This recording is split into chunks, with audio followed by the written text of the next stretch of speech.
It's going to compare to places that you're in life where people tell you to quiet your voice and not talk about Jesus, so loud, but everything else is so loud around us. When I'm in California or when I'm in Vegas, they got posters up advertising, sex trafficking.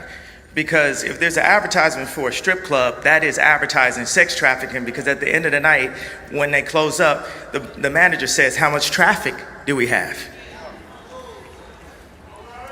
So if it's a man that's going through things with his family or going through things at work and he feels he has to go there, we all end up participating, whether it's the spirits that get advertised to us all the time. Alcohol they call it a spirit. So we get constant advertisement for spirits. We get constant advertisement for strip clubs and other things like that. But then we bring up the name of Jesus, we're told to be quiet that down. So even for someone who's professing God and saying, this is going to be a gospel album, the devil's going to come and do everything he can to distract people from knowing how to fully be in service to the Lord. And all of that arrogance and confidence and cockiness that y'all seen me use before, God is now using for him.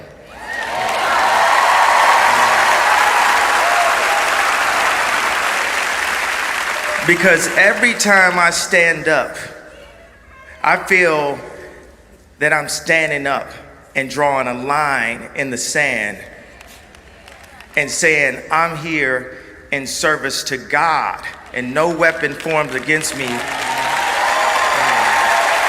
shall prosper. Can you speak any to, you said you used to worship the God of fame and the God of some of those things, and that didn't fulfill you. Can you talk a little bit about that?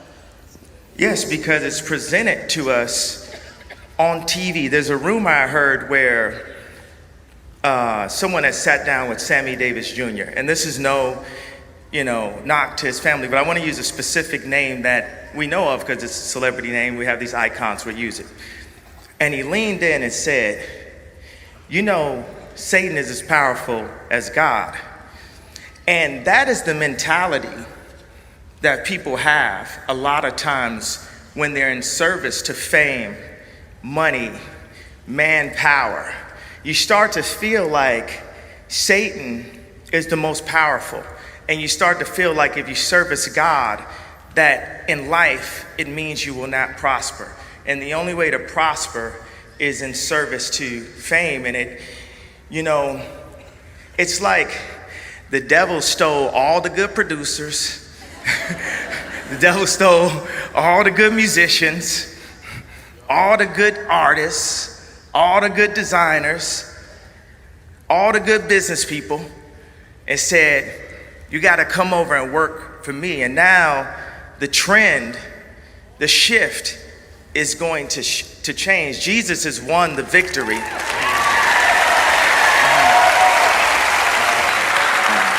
With rappers, there's so many things that we've done where to maintain the idea of coolness. We have our own daughters and we'll still be rapping about trying to hook up with somebody's daughter. Like not taking the responsibility as a man. That's why I say the song Closed on Sunday is the hardest record ever made. It's hard as the NWA record because it's talking about protecting your kids from the indoctrination of the media, the thousands and thousands of images that are fed to children by the age of 6 or 7. And within those images, there are images mixed in that we don't know about as parents that are purposely mixed in to lower the kids' superpower and esteem so that they can be more susceptible to consumption and feel that they need to consume and become a part of the robotic numeric system that controls so much of the media. I just had to say it like this. You can rewind it and then do research what I'm talking about. Kanye, couple of things I was thinking now. Let's see. know, one of it is this. We got two more things I want to get to. I heard. Well, let me go this other one first. What would you say to the younger Kanye? You know, some young people listening. Maybe they're where you were 10 years ago or something. You know, any advice for them?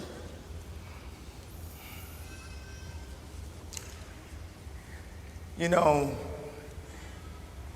it's nothing that the younger Kanye, it's nothing I could say to the younger Kanye through words. I could speak to the younger Kanye through music.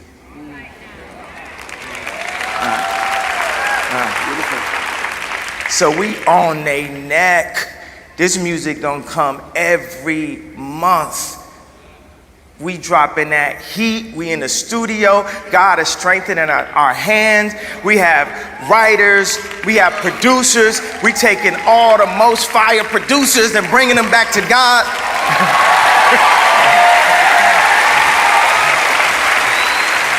All the best voices, all the best dancers, all the worship for us to see that it's through Christ. I mean, following the Bible can free us all. And it was, you know, interesting. You think, you know, when we're at the prisons, you know, professing how Jesus can set you free. And it's true. The more and more this entire country follows Christ and sets the example that we are a Christian country. You know, they're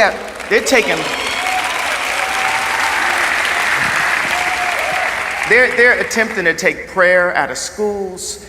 When you remove the fear and love of God, you create the fear and love of everything else. So let me word that not in a negative way, but in the positive way. Reinstate the fear and love of God and eliminate the fear and love of everything else.